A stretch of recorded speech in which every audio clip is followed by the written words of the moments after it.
Bonjour à tous. Bienvenue à la session de Biogaz World sur les opportunités et défis du marché québécois du biogaz et du biométhane. Ce webinaire en est un de la série de webinaires que Biogaz World fait sur le marché. Si vous voulez en savoir davantage, là, on vous invite à vous joindre sur le biogazcommunity.com.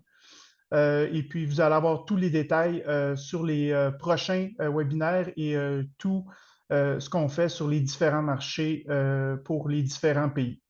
Avant qu'on commence, je voudrais spécifier que le webinaire est enregistré et puis l'enregistrement va être disponible la semaine prochaine sur le biogazcommunity.com. Aujourd'hui, pour le marché québécois en français, hier on a fait celui anglophone. Donc, on a trois excellents présentateurs et je vous les présente. On a ici Raphaël Duquette de Carbonex. On a en ligne aussi Sylvain Trépanier de Biogaz EG et David Baton de Bauer. On va commencer tout de suite avec les présentations. Et puis, pendant la présentation, je vous invite à soumettre vos questions dans la section qui est marquée Q&A, questions et réponses au bas de votre écran. Donc, à la fin de la présentation, on va pouvoir répondre à une ou deux questions. Puis, on va prendre les questions au fur et à mesure du webinaire. S'il y en a beaucoup, trop, on va les répondre encore une fois sur le Biogaz Community. Donc, vous allez pouvoir aller vous inscrire. Donc, je vais tout de suite commencer avec le premier présentateur qui est Raphaël Duquette de Carbonex. Raphaël, c'est à toi. Oui, merci. Merci Biogaz World de me donner l'opportunité de vous parler. Je vais vous partager mon écran à l'instant. C'est peut-être... voyons. Je ne sais pas pourquoi je suis de la misère à voir. OK. Vous voyez mon écran? C'est correct? Oui, Oui, oui. parfait. Oui, donc merci de me laisser l'opportunité de parler. Donc, je vais vous faire une brève introduction en présentant Carbonex rapidement et je vais rentrer dans le vif du sujet en vous présentant là, les opportunités puis les défis là, qu'on rencontre dans le marché québécois. Tu sais, je vois un peu les noms, là, je pense que des participants, je pense que je vais pas apprendre grand-chose à grand monde en termes de défis. Là, c'est beaucoup de choses que tout le monde vit, là, tous les développeurs vivent. Je vais focuser, là, tu sais, je vais donner une vision globale sur les grands défis qu'on rencontre encore aujourd'hui, les grandes opportunités qui restent encore à, à, à à profiter là, dans les prochaines années. Donc, Carbonex, qui on est? On est une firme de génie conseil qui se spécialise dans la conception d'usines de biométhanisation et de production de GNR. On le fait, en fait, notre mission, c'est de faire en sorte que ces projets-là se développent de façon optimale. On le fait de différentes façons. Vous voyez nos services, là, que ce soit là, vraiment au début du projet, aider, par exemple, les promoteurs, les développeurs de projets à trouver des intrants, trouver des sites, faire des études géotechniques sur l'optimisation des routes, etc. Ensuite, au niveau de l'ingénierie, ingénierie préliminaire, ingénierie détaillée, suivi de la construction. Après ça, on peut aller jusqu'à l'opération. Donc, on peut opérer les sites ou aider des sites en opération à optimiser leurs opérations en cours. Et on donne aussi des formations, que ce soit pour des opérateurs, des ingénieurs. On donne aussi des formations ou en aide. On donne un service d'aide à la décision, du due diligence, là, par exemple, là, pour des institutions financières, par exemple, là, qui veulent investir dans des projets, puis qui veulent en connaître plus sur la biométhanisation, puis ils veulent un œil externe là, sur les projets dans lesquels ils vont investir. Donc, c'est les types de services qu'on offre. Donc, ça couvre l'ensemble des différentes phases, des étapes d'un développement de projet de GNR. Puis, En gros, là, nos équipes, en fait, les membres de notre équipe ont participé à plusieurs projets à travers le monde, une trentaine de projets de biométhanisation dans le monde. Et puis, on opère une usine ici au Québec, là, le CTBM. Donc, opportunités et défis, comme je le disais, de façon générale, je vais regarder de façon générale là, les opportunités et défis. Euh, donc, tu sais, au Québec, à l'heure actuelle, tu sais, faut pas se le cacher, là, moi, ça fait une quinzaine d'années, un petit peu plus même, là, que je suis dans le secteur du biogaz puis du GNR au Québec.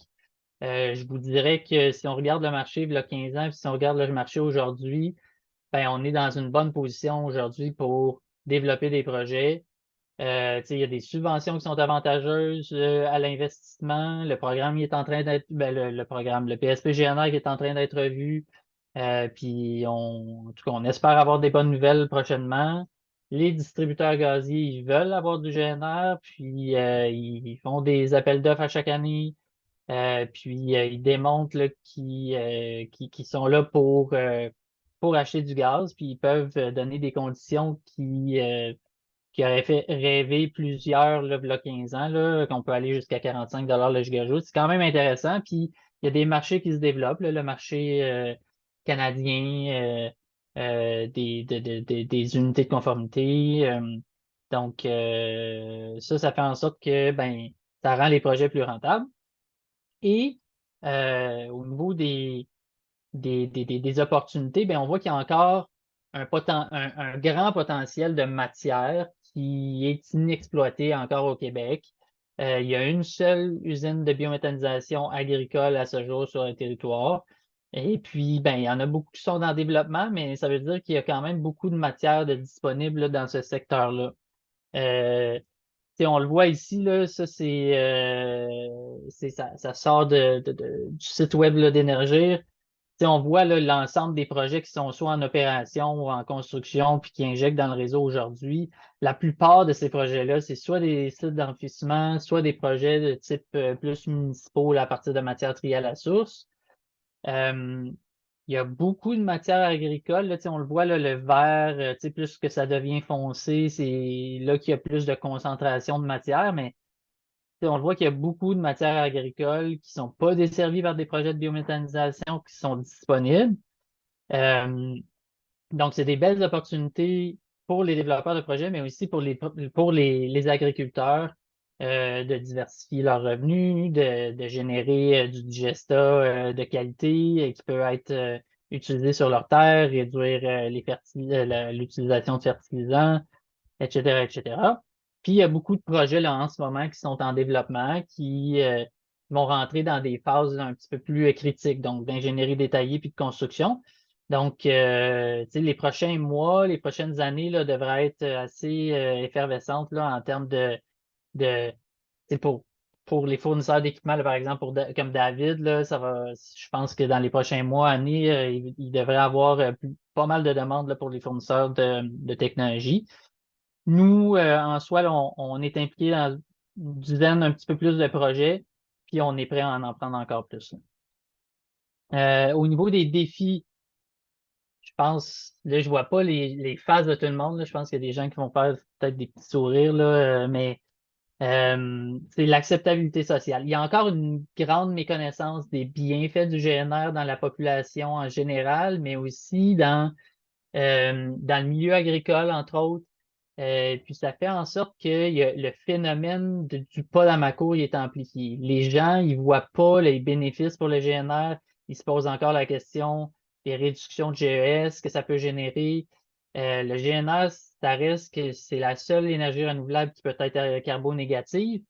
Mais ça a aussi d'autres bénéfices. Ça a des bénéfices au niveau des odeurs pour l'épandage et des bénéfices pour la diminution de l'utilisation de fertilisants minéraux. Donc, ça, il va falloir qu'on continue à faire de l'éducation parce que ça met un frein, euh, ou en tout cas, ça met sur la glace ou ça met un frein ou ça ralentit le développement de plusieurs projets. Cohérence réglementaire, on a des beaux objectifs gouvernementaux de réduction de GS puis d'injection de GNR dans le réseau, mais euh, il y a des lois et des règlements qui sont incohérents avec ces objectifs-là. On parle de la loi sur la régie de l'énergie qui est bon, désuète, là, qui est en train d'être modifiée en espérant que ça bénéficie au développement de la filière. Mais il y a des lignes, par exemple, les lignes directrices, le guide des MRF, qui sont pas, qui sont un peu, ben, bon, qui sont mésadaptés là, au projet agricole, puis qui font pas de différenciation vraiment de ce type de projet-là. Puis après ça, bien sûr, l'accessibilité au réseau gazier. On le sait, au Québec, là, le réseau gazier il est principalement concentré dans les grands centres. Les projets de biométhanisation agricole, ils ne seront pas dans les grands centres. Donc, il va falloir trouver des façons d'amener le GNR dans le réseau de façon adéquate et à des coûts qui font du sens économiquement. Puis, parlant de coûts qui font du sens, les coûts d'injection en ce moment là, sont toujours prohibitifs, puis ils font en sorte que les projets de biométhanisation sont difficiles à rentabiliser. Euh, c'est les trois grands défis qui restent à surmonter là, que je vois. Là. Il y en a d'autres, là, mais je pense que c'est ceux qui sont les plus importants en ce moment. Euh, Ceci dit, comme je le disais, là, ça fait plus que 15 ans que je suis dans le domaine, puis c'est le fun là, d'être dans le GNR en ce moment.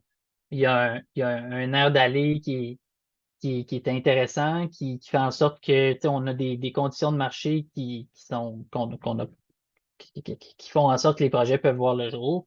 Ou en tout cas qui sont inégalés par rapport à ce qu'on voyait v'là une quinzaine d'années. Puis les projets avancent. Ça avance lentement, mais ça avance. Donc voilà, merci. Merci beaucoup, Raphaël. Très, très intéressant. Est-ce qu'il y a, vous savez que vous pouvez soumettre là, une question. Laissez-moi savoir s'il y en a, juste l'écrire dans Question and Answer, questions et réponses en bas de votre écran. Sinon, en attendant, moi, Raphaël, j'en aurais une pour toi. Tu as mentionné que les projets agricoles les plus populaires, les projets les plus populaires semblent être des projets agricoles. Est-ce que tu penses qu'il y a d'autres types d'usines de biométhanisation qui vont devenir vraiment populaires aussi, là, de type industriel ou site d'enfouissement agroalimentaire au Ouais, Québec? en fait, ce que je disais, c'est qu'il n'y en avait pas de projet agricole là, en ce moment au Québec. Là. Si tu compares avec d'autres provinces, par exemple au Canada, et les projets agricoles sont effectivement les projets qu'on voit le plus. Là, par exemple en Ontario, c'est pas nécessairement des projets GNR, là, c'est des projets principalement de production d'électricité. Mais au Québec, c'est justement ça qui, en fait, c'est là qu'il reste des opportunités à aller chercher. Les projets agricoles, il n'y en a pas beaucoup, il y en a un. Mais il reste beaucoup de matière de disponible. Les projets municipaux, agroalimentaires, LET, je pense qu'on a. En fait, il va y avoir quelques sites encore de LET que je pense qui a le potentiel au Québec. Euh, Industriel agroalimentaire, oui, aussi, il y a un potentiel là, mais c'est possible aussi que ces matières-là se retrouvent dans des projets agricoles. Puis municipaux, je sais pas s'il va en avoir d'autres. Mais peut-être Sylvain, il a une meilleure idée que moi là-dessus. À suivre, ouais, à suivre. À Justement, suivre. on va. Merci beaucoup, Raphaël. On va justement poursuivre Merci. avec Sylvain Outremer, qui va nous laisser, qui va nous parler de son côté d'opération et projet. Donc, Sylvain, je te laisse la parole. Oui, ben bonjour tout le monde. Merci beaucoup à Biogaz World de m'offrir cette opportunité et de me sortir effectivement, comme tu disais, Alexandre, de mes vacances en Europe.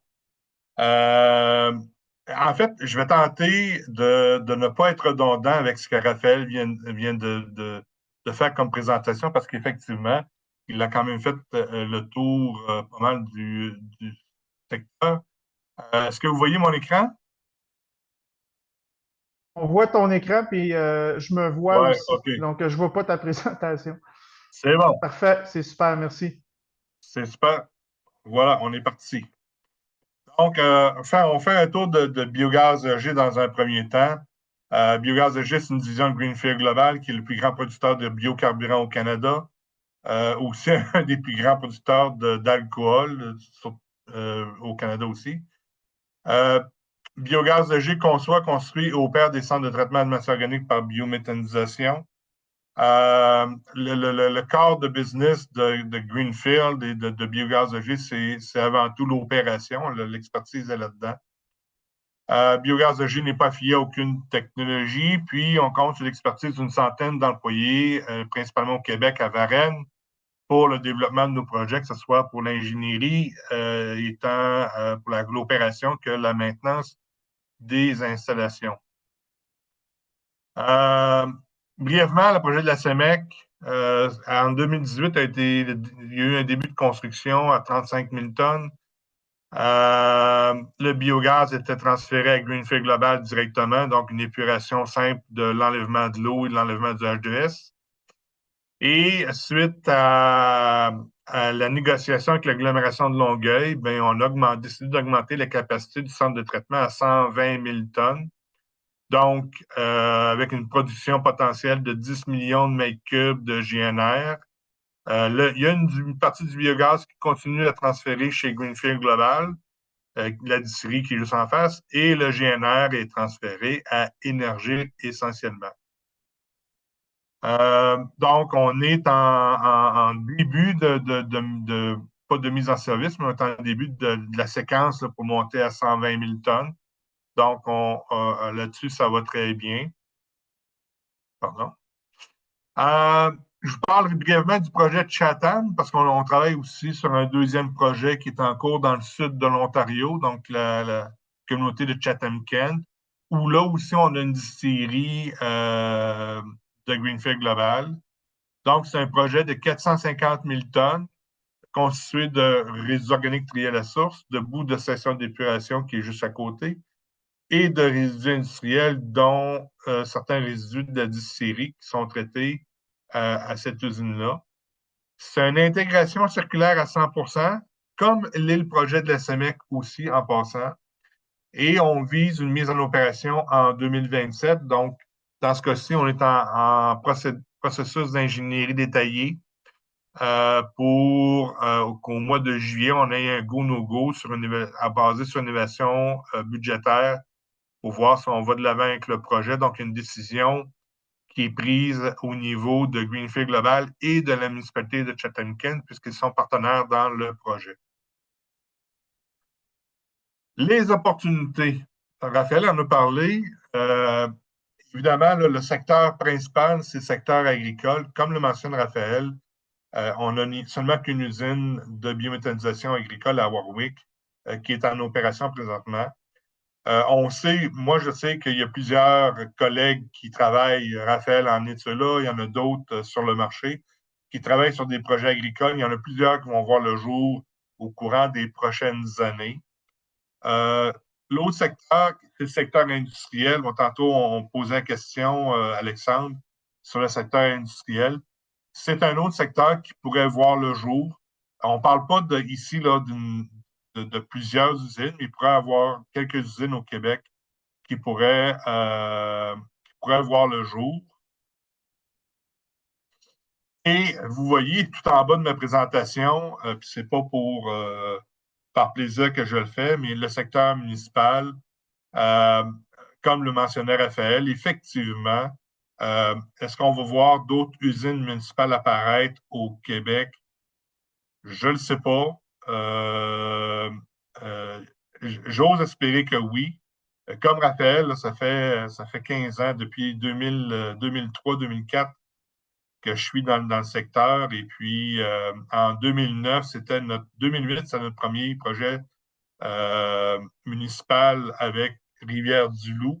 Et aujourd'hui, on est quand même limité avec Québec, Montréal, Varennes, Saint-Hyacinthe, Rivière-du-Loup et évidemment Trois-Rivières avec le site là, qui est en développement présentement.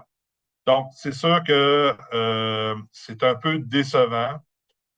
Contrairement à d'autres provinces où, par exemple, en Ontario, bon, quelques municipalités, dont Toronto notamment ont fait des sites et London. Mais je vous dirais en même temps que le secteur municipal, aujourd'hui, probablement que c'est le secteur qui va ralentir le plus, et c'est normal. Et puis, on va peut-être subir le même contre-coup qu'ils ont subi en Europe, c'est-à-dire qu'en Europe, ils ont développé la biométhanisation à partir du secteur agricole dans un premier temps, et le secteur municipal. Donc, quand je parle municipal, je ne parle pas de stations d'épuration, je parle principalement des résidus organiques triés à la source, sont arrivés ou arrivent par la suite. Le meilleur exemple, c'est la France, où on commence aujourd'hui à développer ce secteur. Donc, il faut dire qu'au Québec, on a développé un peu à l'envers. On a commencé par le secteur municipal avant de commencer par le secteur agricole. Les défis, moi, je vais vous parler un peu plus de la construction, puis je vais vous parler de l'autre volet que Raphaël a parlé tantôt. Oublions COVID, j'ai oublié d'épurer ça, mais évidemment, on a l'inflation qui nous touche. C'est quand même un coût important. Les coûts des matériaux ont augmenté dans les 2 dernières années. Les délais de livraison, c'est plus tout à fait vrai aujourd'hui, mais ça a été vécu dans le cadre du projet de la CEMEC. Puis la main-d'œuvre va être un défi tout à l'heure. Évidemment, vous entendez comme moi qu'il y a des gros projets qui sont levés. Les gros projets nécessitent comme Norvolt, nécessitent des corps de métier qui sont différemment associés. On ne parlera pas de pipefighter à ce niveau-là, donc notre tuyauteur, mais tout ce qui est mécanique, tout ce qui est d'ingénierie va être drainé par ces projets-là. Et les plus petits projets devront se contenter de ce qu'il y a sur le marché. Et parfois, ben, ça peut ajouter des délais qui sont associés à des coûts. Les normes de construction sont propres au Québec. Puis là, le message que je fais, c'est surtout pour les gens qui viennent de l'extérieur du Québec. Pour bien comprendre le marché, c'est qu'on a des normes de construction qui sont importantes, qui sont vraiment propres au Québec. On a des coûts de construction. Et là, je ne veux pas mettre sur la place publique les syndicats, mais ils ont fait leur travail et ils ont obtenu des avantages et des conditions particulières pour l'industrie de la construction. Donc, il y a un coût associé à ça qui sont propres au Québec. Les normes en matière de santé et sécurité au Québec sont plus élevées pour le bien de tous. Mais quand on compare avec ce qui se passe en Europe, par exemple, où j'ai vu des chantiers où c'était pas tout à l'envers, il y avait une certaine norme, mais nous, on va au-delà de certaines choses. La main-d'œuvre, j'en ai parlé tout à l'heure. Les défis, c'est qu'il faut faire attention aux projets qu'on développe. Souvent, les échos qui nous arrivent viennent de l'Europe, donc sont basés sur les modèles européens. Et on doit dire que c'est correct parce que c'est quand même l'expertise, il ne faut pas se le cacher, vient de l'Europe avant tout. On commence en Amérique, oui, en Ontario, oui, aux États-Unis, à avoir des développements, mais on a tendance au Québec à se baser beaucoup sur les modèles européens. Pourquoi? Ben, pour une question de langue souvent, pour une question de facilité de choses. Donc, c'est un élément qu'il faut tenir compte. Il y a une sous-estimation des coûts de développement de construction de projets de biométhanisation au Québec. Faut faire très attention. On l'a vu, une sous-estimation puis une surestimation. On l'a vu avec les projets, par exemple, de Montréal, pas de Québec, parce que Québec, c'est vraiment des ajouts qui se sont réalisés, mais de Laval aussi, où on a carrément échoué là, à ce niveau-là. Bon, ici, les défis du développement de la filière GNR au Québec. Bon, ici, je dis, il y a un manque de volonté claire de la part des gouvernements du Québec depuis la mise en place du PTMOBC en 2009. Donc, depuis 2009, il y a eu une succession de gouvernements, puis il y a eu un beau programme, le PTMOBC en place, mais il n'y a jamais eu la volonté claire du gouvernement de faire lever les projets comme tels. Encore aujourd'hui, on n'a aucune politique sur le bannissement des matières organiques à l'enfouissement, ce qui est un frein majeur. Les coûts d'enfouissement ridicules, donc des redevances anémiques avec une augmentation de coût de 2 $ par année, c'est même pas l'inflation. Donc, c'est ridicule. On n'est pas sérieux quand on fait des choses comme ça. Raphaël l'a mentionné, on a des bons programmes de financement, PTMOBC et PSPGNR, mais ils sont mal adaptés à la réalité du Québec, notamment au niveau de la construction, au niveau des coûts de projet. Quand on a un programme comme le PSPGNR qui limite à 15 millions les projets, puis qu'en partant, on a un 5, 6, 7 millions pour faire la ligne d'injection au réseau gazier, ben, il ne reste rien pour le projet. Là. 10 millions, on construit, à peine si on construit une étable aujourd'hui avec 10 millions. J'exagère, mais c'est quand même une figure importante. Autre élément important, c'est qu'il manque de mesures fiscales, puis une des mesures fiscales absentes, qui sont pour assurer une compétitivité avec les autres producteurs des autres pays, des autres provinces. Le meilleur exemple, c'est ce qui se passe aux États-Unis. Puis, évidemment, quand on regarde les volumes de gaz qui sont injectés, de GNR qui sont injectés dans le réseau d'énergie aujourd'hui, ben, la proportion de ce qui vient du Québec est très petite par rapport à ce qui vient de l'extérieur du Québec. Raphaël l'a mentionné aussi, la loi sur la régie de l'énergie qui date de 2000. On est en 2024. Le gouvernement a l'intention de revoir la loi sur la régie de l'énergie pour mieux l'adapter à la réalité aujourd'hui de gestion des gaz à effet de serre. Il faut s'impliquer. Et le gouvernement du Québec lui-même a des défis, notamment avec l'hydroélectricité. Le coût de l'énergie au Québec est tellement basse que ça met des freins à nos projets parce qu'on se compare à quoi? Ben, on se compare au coût de l'électricité, par exemple. Et le coût de l'électricité fait en sorte que à 35 $ le gigajoule puis 45 $ le gigajoule, on trouve ça cher. C'est très cher par rapport au coût de l'énergie qu'on paye au Québec. Donc, ça, c'est un frein majeur qu'il faut qu'il soit relevé. Le gouvernement du Québec me semble être conscient de la problématique, non seulement pour le GNR, je ne pense pas que le GNR soit sa principale problématique, mais pour l'ensemble des énergies, des économies d'énergie et en période de manque d'énergie. On n'est pas en manque aujourd'hui, mais dans 5 ans, on risque d'être en manque s'il n'y a pas un changement majeur au niveau de l'utilisation de notre énergie. Donc, il devrait y avoir des modifications à ce niveau-là. Malgré tout ce que je viens de vous dire, évidemment, j'ai de l'air défaitiste. On est à un élément près pour que les projets, surtout agricoles, voient le jour. Les projets sont maintenant prêts, vont voir le jour d'ici 1 an ou 2, c'est sûr. Ces projets-là vont vivre. Est-ce qu'ils vont être pérennes dans le temps ou est-ce qu'ils vont être rentables? J'ose espérer que leur modèle d'affaires est correct. Je pense que ça va être juste. Et on est à un élément près de faire basculer le tout pour que les promoteurs soient encore plus agressifs sur le marché et que les projets se développent pour faire en sorte que d'ici les 5-10 prochaines années, ben, on n'ait pas 1, 2, 3, 5 projets qui soient développés, mais qu'il y en ait plutôt 20, 40, 50 qui soient développés au Québec. Je pense qu'il y a la place pour l'ensemble de ces projets-là au cours des 5 à 10 prochaines années. Donc, c'est somme toute important et intéressant comme développement de marché. Défis principaux, manque de connaissances. Alexandre, tu poses la question au niveau municipal. Les municipalités, dans le passé, ont été mal conseillées par les firmes se disant expertes.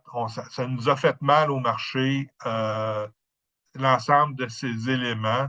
Je me souviens d'un ingénieur qui avait, pour l'agglomération de Longueuil, qui avait suggéré, même publié publiquement dans un journal, que le marché du digesta prendrait son envol au courant des quelques années qui suivraient la mise en place d'une usine à Longueuil et qu'il vendrait son digesta 700 $ la tonne. Je ne sais pas s'il y en a qui gèrent des matières résiduelles fertilisantes au Québec, mais s'il y a quelqu'un qui est capable d'avoir 50 $ la tonne pour quelque chose, qui m'appelle tout de suite, je l'engage. Et au niveau du marché municipal, mais ce marché, présentement, il est brûlé. Donc, Raphaël n'avait fait allusion brièvement, mais je crois que ce marché municipal, notamment, devrait rebondir dans quelques années. Tout le moins, je l'espère. Mais oui, le marché municipal devrait revenir et on devrait voir quelques autres usines se construire. Dont Montréal devrait en construire une autre. Laval aussi devrait construire une autre usine, devrait construire sa propre usine éventuellement.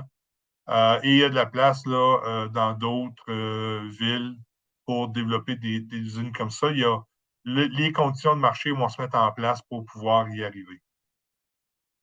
Donc, ça complète, Alexandre, ma présentation. Je vais te laisser reprendre la parole. Merci beaucoup. Et puis, je vais te laisser retourner à tes vacances dans quelques instants. Je ne sais pas si Raphaël est disparu ou il est revenu. Au fait, je ne sais pas si tu avais un commentaire là, par rapport aux ingénieurs conseils versus les municipalités, versus l'expérience que tu as. Là. Je ne sais pas si tu avais un commentaire là-dessus. Tu as peut-être perdu le dernier bout aussi.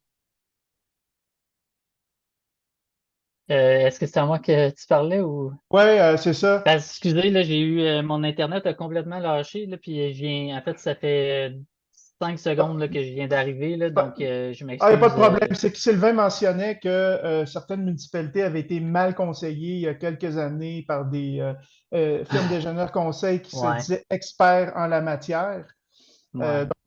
Si tu n'as pas écouté, je te demandais si tu avais un commentaire là-dessus. Sinon, j'ai une autre question pour Sylvain. Ben, j'ai pas entendu qu'est-ce que Sylvain a dit, là, mais effectivement, là, tu sais, il y a eu beaucoup de gens qui se sont prétendus experts là, dans le passé. Ça a créé des enjeux. Tu sais, bon, il y a des projets qui ont encore de la misère aujourd'hui à fonctionner. Puis je pense que c'est important quand on choisit une firme de génie conseil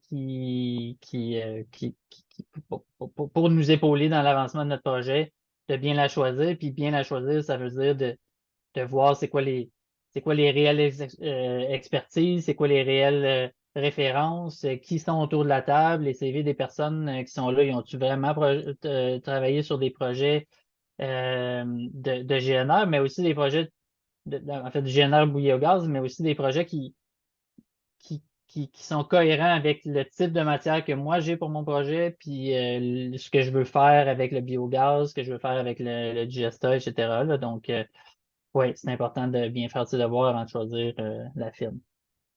Parfait. Merci beaucoup, Raphaël. Dernière petite question rapide, Sylvain. Tu as parlé de pénurie de main-d'œuvre. Euh, Toi, la pénurie de main-d'œuvre, là, tu l'as senti à quel niveau? C'est-tu plus au niveau du génie, de l'opération, de la construction? C'est où est-ce que tu l'as senti dans les derniers temps le plus? Euh, c'est L'expertise, sûrement aussi? L'expertise, pas vraiment, parce que l'expertise, on la possédait à l'interne là, OK. avec le développement. Non, c'est vraiment au niveau de la construction où il y a une pénurie de main-d'œuvre présentement qui est sentie. Évidemment, dans le secteur de la construction, le vieillissement de la population se fait subir aussi dans la construction. Donc, il n'y a pas il y a pas eu de renouvellement là, depuis les 7-8 dernières années au niveau de la construction. Et pour une raison X, Y, Z que je ne comprends pas, mais on l'a vu au niveau du projet de Varennes, on avait quand même une cinquantaine, au plus fort de la construction, on avait quand même une cinquantaine de travailleurs. Euh, c'était, Parfois, c'était facile là où on avait des équipes qui ne rentraient pas. Il y avait des cadres de métier, par exemple les ferrailleurs, où tu sais, dans ton échéancier, tu prévois qu'ils soient là et qu'ils rentrent. Puis un jour, il y a une équipe, l'autre jour, c'est une autre équipe parce que tout le monde est tiraillé d'un bord puis de l'autre, ou les gars ne se présentent pas tout simplement. Donc, c'est ce genre de problématique-là qu'on voyait. OK. Super, merci beaucoup pour ta réponse. Sylvain, on va avoir probablement d'autres questions à la fin. Je vais passer tout de suite à David de Bauer et puis on aura un petit moment pour quelques questions à la suite de la présentation de David. Merci beaucoup, Sylvain. Oui, bonjour. Merci beaucoup, Alexandre. Et puis, je vois qu'aujourd'hui, le panel est bien diversifié avec Raphaël et Sylvain. Moi, je m'en viens un peu comme fournisseur d'équipement. Donc, je suis David Baton, je suis localisé à Montréal et je représente la compagnie Bauer Compressors pour le Canada et également pour la partie Amérique du Nord, on va dire juste post-frontalière. Voilà. Donc, on va partir sur une très très brève présentation de la compagnie que je représente, et puis ensuite on va parler un peu de nos machines et des challenges qui sont également présents sur le marché canadien pour nos machines, mais également dans l'opération. Ok, donc le groupe Bauer, c'est un groupe de 1200 personnes employées au travers le monde. C'est un groupe d'origine allemande. La holding est localisée à Munich en Allemagne. Et pour la partie, on va dire, Amérique, le grand centre est à Norfolk, Virginia. On est très focusé sur les marchés de niche, c'est-à-dire qu'on ne va pas être en concurrence par des fournisseurs de compresseurs d'air pour ateliers. On va être focusé sur de la haute pression, air azote, hélium, gaz naturel, biogaz, air respirable, station gaz naturel, cylindre de stockage, système de distribution. C'est-à-dire que nous, on va sur des marchés qui n'intéressent pas aujourd'hui les grands producteurs de compresseurs qui font ça par 10 000 ou même par 100 000 par an. Ce marché ne les intéresse pas. Donc, comme dit précédemment, la holding est localisée en Allemagne et le grand centre de production pour les États-Unis, de design de production pour les États-Unis, pour le Canada et l'Amérique du Sud est localisé à Norfolk en Virginie.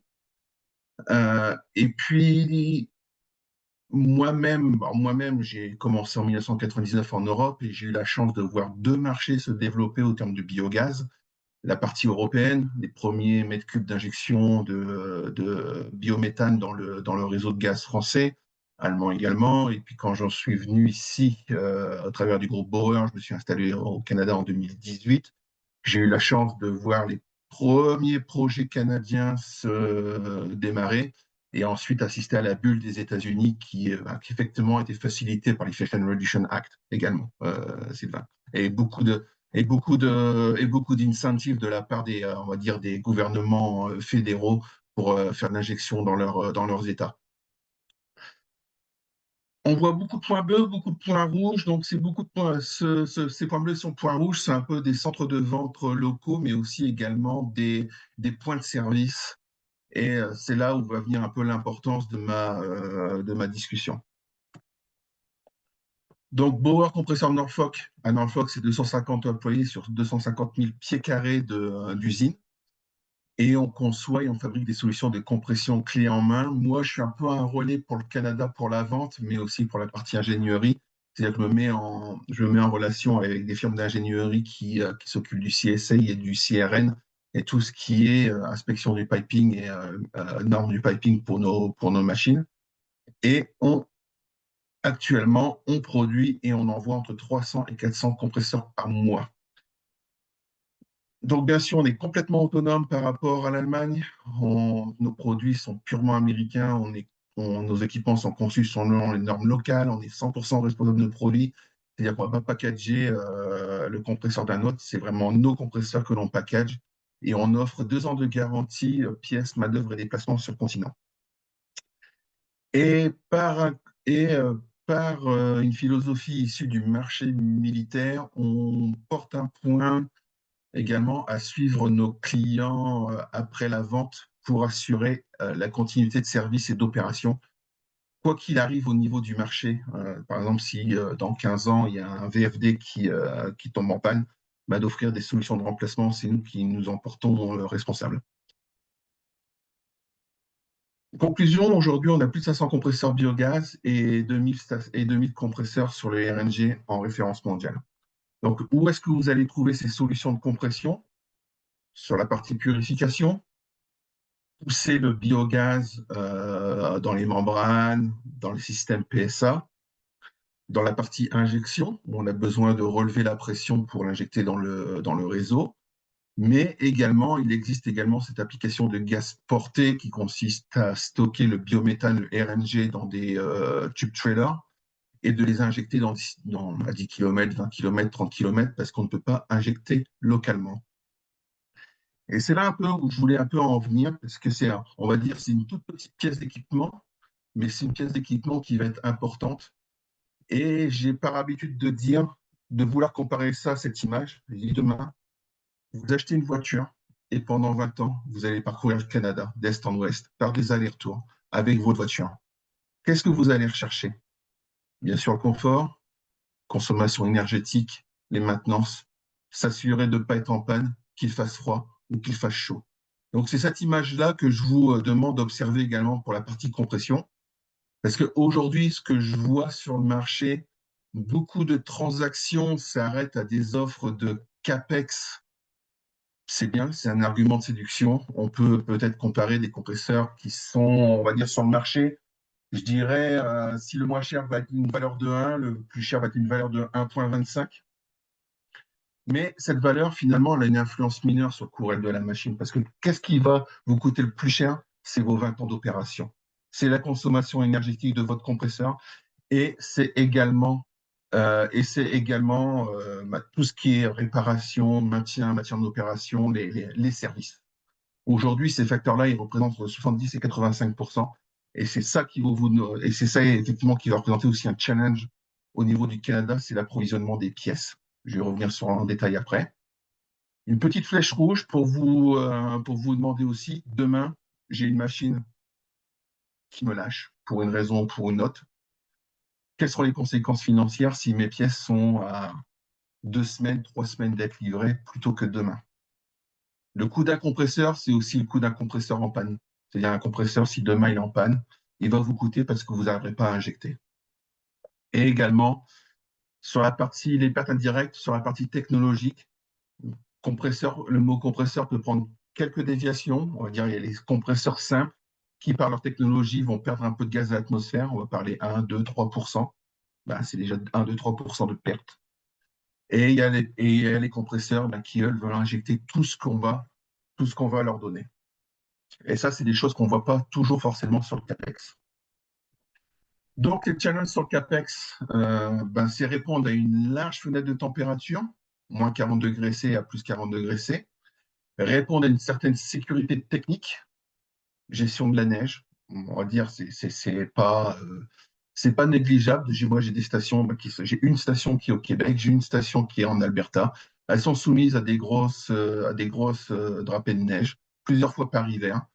Donc, si on met ça sur des simples, on va dire, carrosseries, frames, il peut y avoir un danger. Il peut y avoir un danger également par la fonte de la neige dans certaines frames. J'ai déjà vu ça sur d'autres dispositifs où il neige le long de la machine et puis ça fait des infiltrations d'eau.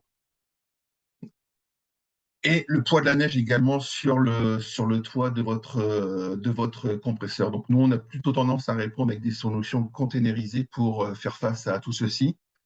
J'ai mis en parenthèse également quelques zones sismiques que je commence à voir cette spécification s'en venir par quelques firmes d'ingénierie.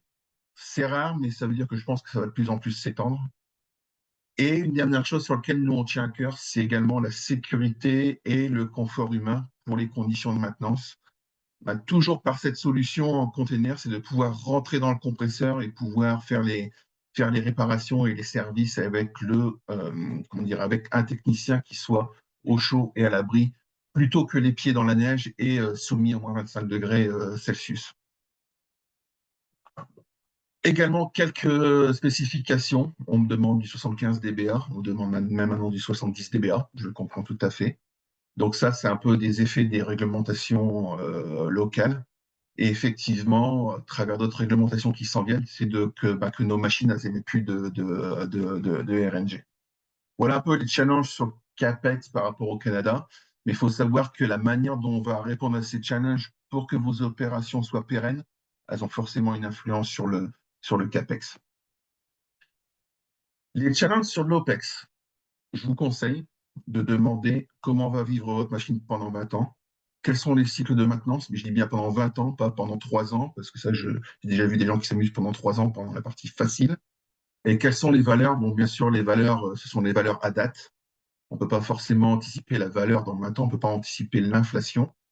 Et une fois que vous avez votre cycle de vie complet de la machine, que vous en êtes conscience, et ben, vous posez les bonnes questions.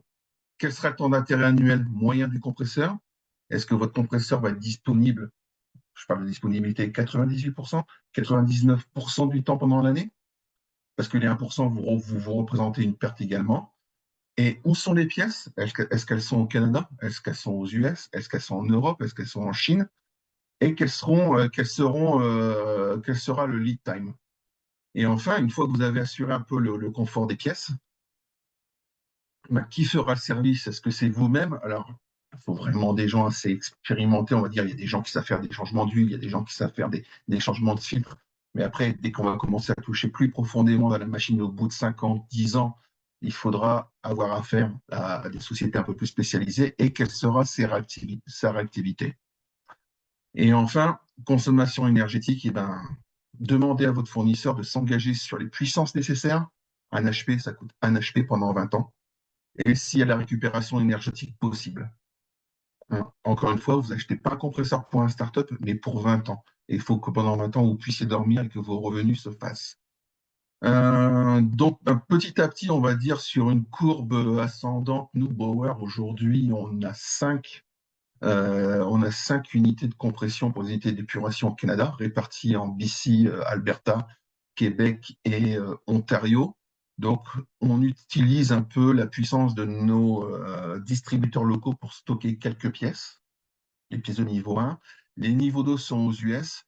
Et après, on va rentrer dans un jeu, justement, c'est là un peu la question qu'on se pose, un peu de l'œuf et de la poule. Au fur et à mesure que les projets vont se développer, on va stocker de plus en plus de pièces. Mais pour stocker plus de pièces, il faut être sûr que les projets se développent.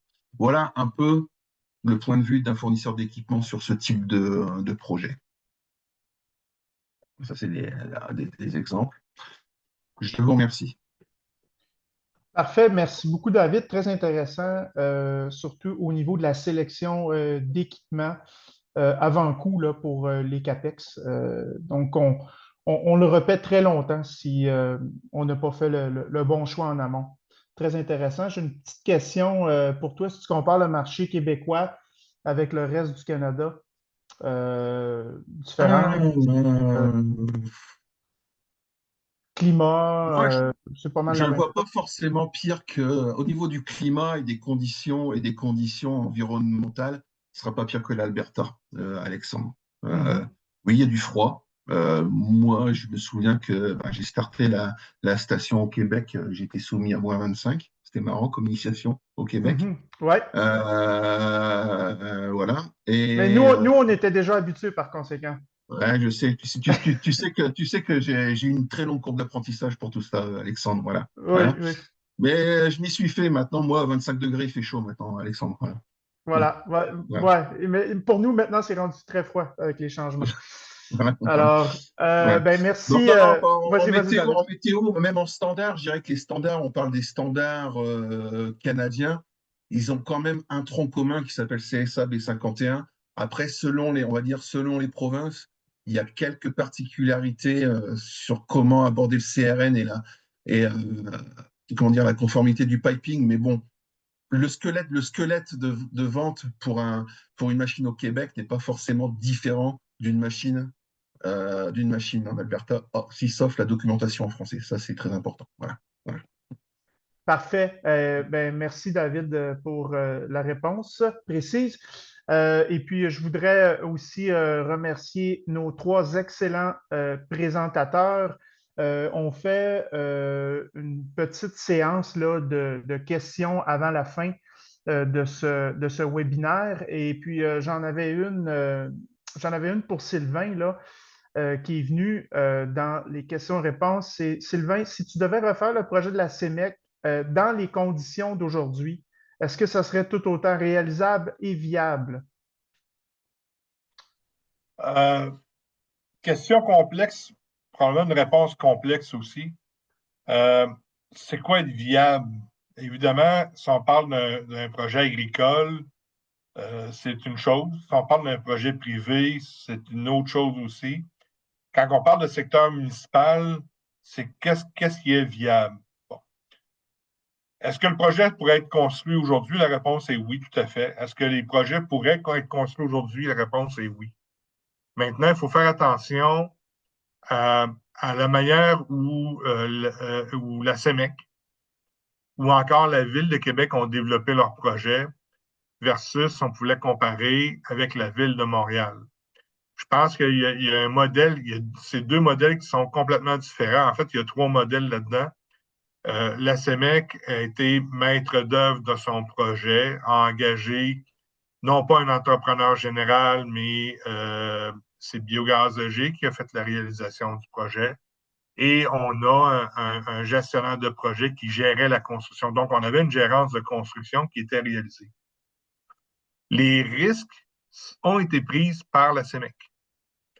Dans le cas de la Ville de Québec, ce que j'en connais, c'est que les risques ont aussi été pris par la Ville de Québec. On n'a pas voulu transférer ces risques-là sur les ingénieries, les ingénieurs ou les fournisseurs.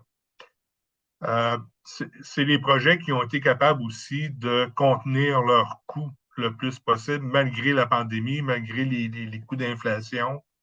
Oui, ça l'a débordé un petit peu, mais ça n'a pas explosé. Si on compare avec le projet de Montréal, de ce qu'on en comprend, de ce qu'on en entend, bien oui, les coûts ont explosé, notamment à cause de la pandémie. On parle de 40 millions, mais on parle de même peut-être plus que ça, on ne le sait pas, mais ce qu'on a comme information publique, c'est 40 millions aujourd'hui, avec un coût de projet exorbitant qui va faire peur à tout le monde. Puis c'est là où je dis qu'il faut faire attention dans les projets parce qu'on a eu des mauvais conseils, on a des contrats, on a eu des entreprises qui ont géré non pas un projet de construction, mais qui ont géré un contrat. Puis on les a obligés à faire ça, notamment au niveau de la ville de Montréal, quand on a un appel d'offres qui fait 2000 pages, puis qu'on a passé d'une tablette pour rentrer le manuel d'appel d'offres. À chaque page qu'on remplit, il y a un signe de pièce qui vient avec. Là.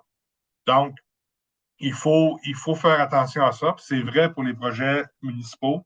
Ça va être vrai pour les projets industriels, ça va être vrai pour les projets agricoles aussi. Si un propriétaire décide de dire, écoute, moi, je veux me faire monter une belle usine de biométhanisation en secteur agricole, mais je ne connais rien, j'ai personne qui ne connaît rien là-dedans, puis je vais avec un clé en main, puis donne-moi toutes les garanties qui viennent avec.